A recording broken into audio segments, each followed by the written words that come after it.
Salut Pecciotti et bienvenue sur la chaîne de Pika, j'espère que vous allez bien. Dans cette vidéo, je vais monter une config pas chère gaming que j'ai payé seulement 460 €. Mais c'est une config qui permet de faire tourner Cyberpunk en qualité Ultra 1080p.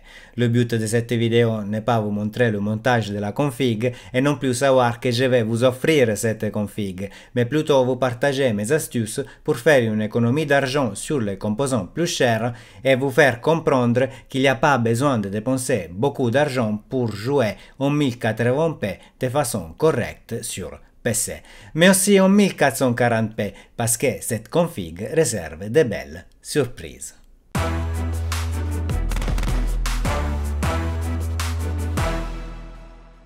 Je vous présente donc la config et je commence par le boîtier. C'est un MSI MagForge 100M, je ne suis pas sûr que ça se voit sur la caméra. C'est un boîtier basique que j'ai payé 65 €, mais au moins un minimum de câble management, a des filtres sous les entrées d'air, 3 ventilos RGB, du verre trempé et surtout ça permet d'installer une carte mère de type ATX et une carte graphique de grande taille. Le boîtier, c'est le composant qui m'a fait plus galérer parce que celui-là c'est 65 €, mais au-dessous des 60 € on trouve plein de boîtiers, mais sont tous pas terribles. Vraiment, j'ai trop galéré parce que des fois il manque les ventilos, des fois il n'y a pas de filtre, des fois la carte graphique ne rentre pas, etc. Donc je suis content que MSI permet d'acheter des boîtiers pas chers et de qualité. Je vous mets les liens en description si vous voulez acheter ces boîtiers et les autres composants que je vais vous montrer. Alors, l'alimentation, c'est une Mars Gaming 650 watts bronze, 6 ans de garantie, 90% d'efficience. Vous savez que normalement j'achète d'alimentation des marques plus célèbres et plus fiables, mais j'ai lu que des commentaires positifs et de plus qui disaient que c'est une alimentation silencieuse. Je vais voir lors du montage, mais je dois vous dire que le prix c'est 45 € et c'est vraiment imbattable. Le processeur, c'est un Ryzen 3500X que j'ai acheté sur AliExpress. Et ça, c'est ma première astuce à retenir. Il y a plein de processeurs AMD Ryzen qui viennent du marché chinois sur AliExpress et que vous pouvez acheter pour un prix vraiment pas cher. C'est 3500X, je le payais que 55 €. Le 3500X, c'est le petit frère du 3600X, c'est un processeur 6 cœurs, le 3600X c'est très célèbre. Et c'est juste un peu moins boosté au niveau des fréquences, mais un petit coup d'overclock et je vais le ramener au même niveau d'un 3600X. Donc ça c'est un processeur utilisé, c'est pas neuf, mais franchement ces processeurs sont testés avant d'être envoyés sur l'Express. Je sais pas si ça se voit, mais il y a deux lettres YQ, que ça veut dire que ce processeur a passé un contrôle qualité avant d'être envoyé au client, donc à moi. Les barrettes RAM sont toujours des AliExpress, sont des barrettes de marque Jazer, j'en ai aucune idée, sont encore sous-scellées, vous le voyez. Et franchement, pour 27 € vous pouvez acheter 16 Go de RAM 3200 MHz. Or, j'en sais rien s'il marche correctement, selon les commentaires, oui, est bien à 3200 MHz, on va voir après le montage. Pour refroidir le processeur, je vous ai pas parlé de ça, mais j'ai acheté un Montirad Assassin's X de Thermalright. C'est un Montirad 4 caloduc. Franchement, pour 25 € on ne peut pas demander plus. Avec un ventilo RGB et ça permet aussi de refroidir des Ryzen 5600X. Donc ça passera très bien pour le 3500X. Comme SSD, c'est un P3 Crucial très célèbre. 3500 MB/s, donc très rapide pour être un PCIe 3.0. Après c'est juste 500 Go, mais ça suffit pour installer Windows et quelques jeux. Après rien vous empêche d'installer d'autres SSD au disque dur dans la config. Et je l'ai payé que 23 € sur Amazon neuf. Donc l'alimentation SSD et Montirad et même la RAM c'est tout du neuf. Après on va voir si ça marche bien. La carte mère, c'est une carte mère B450 plus Asus Staff, donc c'est une top carte mère B450 que j'ai acheté à 60 € sur Les Bons Coins. Cette carte a même reçu une mise à jour du BIOS, donc vous pouvez bien installer des Ryzen 5000 après si vous voulez changer des processeurs. Et de plus, ça permet d'overclocker sans souci les Ryzen 3000 mais aussi les Ryzen 5000. Donc c'est parfait pour cette config. Et de plus, j'oubliais de le dire, a une entrée PCIe 4 pour la carte graphique, donc on n'est même pas limité à un PCIe 3 pour la carte graphique. Par contre, au niveau SSD, on est plutôt sur du PCIe 3.0. Enfin, la carte graphique, c'est une RX 5700 XT, toujours d'occasion, que je ne vais pas sortir là parce que sinon je vais faire tomber tous les autres composants. C'est une carte du 2019 mais qui fait encore très bien le taf pour jouer en 1080p Ultra, mais aussi en 1440p, vous allez voir lors des tests. Je l'ai payé que 160 € sur le forum hardware.fr. Je vous conseille vraiment ce forum parce que à mon avis c'est plus sûr de Les Bons Coins. Vous avez même des avis sur les utilisateurs, regardez le feedback avant d'acheter et surtout votre conversation pour négocier le prix est visible à tous les autres utilisateurs du forum, donc vous pouvez avoir des avis d'autres personnes si par exemple la personne cherche de vous arnaquer sur le prix. Donc je vous conseille vraiment ce forum, ça fait plus de 10 ans que j'achète sur ce forum des composants d'occasion et ça c'est ma deuxième astuce pour faire une économie d'argent sur les composants d'occasion. Maintenant voici un résumé des composants. Voici le résumé des composants, je répète, vous trouvez les liens en description et il y a encore moyen de faire une économie sur le boîtier, mais vous allez perdre des fonctionnalités d'un boîtier, à mon avis, importantes. Cette config vaut plus de 460 € et la vraie difficulté pour la monter est trouver une 5700 XT à 160 €, mais il y a une carte équivalente que c'est le RX 6600 que vous pouvez trouver d'occasion autour de ce prix. Je vais maintenant monter et tester cette config dans une dizaine de jeux modernes. Je ne vais pas faire comme certains youtubeurs qui pour chercher de vendre leur config pas chère la testent dans des jeux d'il y a 4 ans ou plus. Donc vous allez voir des benchmarks réalisés dans des jeux comme Dying Light 2, Cyberpunk, Resident Evil 4 Remake, Hogwarts Legacy, etc. On se retrouve après le montage et les benchmarks pour les conclusions. À tout de suite.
Je rappelle que derrière cette vidéo, il y a beaucoup de travail, donc n'hésitez pas à mettre un pouce bleu, à vous abonner à la chaîne pour la soutenir.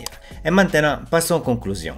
La config marche nickel, zéro souci sur le processeur acheté sur AliExpress. Au niveau température est top, ne dépasse pas les 67 degrés, exactement comme pour la carte graphique. Juste la température hotspot de la carte arrive jusqu'à 110 degrés, mais selon AMD pour les 5700 XT c'est normal. Et en toute sincérité, je n'ai pas tenté un coup d'Undervolt pour la réduire. La RAM DDR4 toujours achetée sur AliExpress marche nickel. J'ai juste eu un petit souci pour être 100% honnête parce que je n'arrivais pas à activer le profil DOCP pour booster la RAM à 3200 MHz, mais après avoir bougé les barrettes des entrées 1 et 3 aux entrées 2 et 4, j'ai pu facilement résoudre le problème. Et comme vous voyez dans cette image, maintenant elle tourne bien à 3200 MHz. Au niveau performance, cette config permet de jouer en 1080p qualité ultra tous les jeux, même les plus récents. J'ai obtenu en moyenne 72 FPS. Maintenant, pour la 1440p, la situation est différente. Si on veut jouer en qualité ultra, la carte limite arrive à peine à 60 fps et de plus, il y a le problème de la VRAM. En fait, j'ai eu les FPS 100% low autour des 15 dans The Last of Us, Hogwarts Legacy et Resident Evil 4 Remake. Des pertes d'FPS si importantes malheureusement ruinent le gameplay. 8 Go de VRAM pour la 1440p Ultra pour les derniers jeux, malheureusement ça ne suffit pas. À ce moment-là, je vous conseille soit de jouer en qualité élevée, et je vous rappelle que la différence en termes de qualité graphique entre élevé et ultra n'est pas si évidente. Même les consoles en 1440p n'ont pas rendu équivalent du ultra pour PC et ça a été démontré même par la chaîne Digital Foundry. Soit l'alternative est activer le FSR. Dans aucun des benchmarks que je vous ai montré, j'avais activé du FSR et je rappelle que le FSR permet de presque doubler les performances et aussi les FPS. Donc, si on joue en 1440p Ultra avec du FSR activé, on est bien sûr au-dessus des 60 FPS. Reste le problème de la VRAM, mais le FSR permet aussi de réduire l'utilisation de la VRAM. Dans certains cas suffit et quand suffit pas, on est obligé de baisser la qualité des Ultra à élevé. Enfin, au niveau des performances, pour être 100% honnête avec vous, il faut tenir en compte que je n'ai pas pu activer un paramètre. C'est le ray tracing, et ça parce que la 5700 XT c'est une carte qui n'a pas l'hardware dédié à ça. Maintenant, activer du ray tracing, ça veut dire aussi presque couper en deux les performances, et du coup si la carte maintenant fait en moyenne dans 10 jeux 72 fps en 1080p et à peine 60 fps en 1440p Ultra, ça veut dire faire 35 fps en 1080p et à peine 30 fps en 1440p, et comme vous comprenez bien, ça rend pratiquement la carte inutilisable pour jouer en qualité Ultra. C'est vrai qu'il y a l'FSR pour pouvoir compenser les effets du ray tracing, mais personnellement je préfère 1000 fois pouvoir jouer de façon correcte et fluide qu'activer du ray tracing et après devoir galérer avec les paramètres. Donc on se rend compte que Nvidia nous a bien entubé avec le ray tracing, car en 2023 cette config à 450 € suffit pour jouer correctement même en 1440p, et que Nvidia va encore plus nous entuber avec le path tracing, vu que ça va mettre à genoux les cartes aujourd'hui plus performantes. Avant de terminer cette vidéo, non, je n'ai pas oublié, je rappelle que je vais offrir cette config. Maintenant, il faut savoir trois choses. La première est que je ne vais pas vous dire comment faire pour gagner cette config. Je vais dire dans les prochaines vidéos qui aura gagné et comment a été choisi en toute transparence. Maintenant, je le dis tout de suite, s'abonner à la chaîne juste pour tenter de gagner cette config, ça sert à rien. Si vous voulez vous abonner, c'est seulement parce que vous voulez soutenir la chaîne ou regarder les contenus.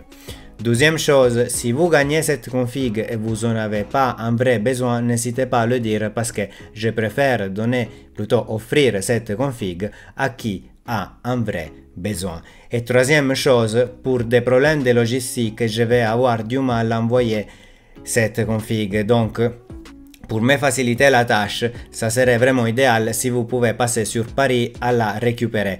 peu importe quand je peux la garder un an, 2 ans, peu importe, mais quand vous pouvez, vous me dites Pika, je vais passer récupérer la config et je vais vous donner personnellement la config, donc vous aurez aussi la possibilité de me voir pour discuter avec moi avant de vous donner ces nouveaux PC. Enfin, pour conclure complètement la vidéo, il faut savoir qu'un PC en 2023 à 450 € suffit pour jouer très bien en 1080p Ultra sans ray tracing et même en 1440p en jouant avec les paramètres.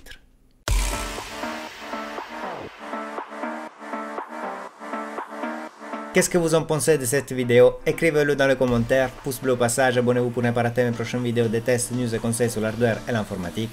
À la prochaine con Pika. Ciao!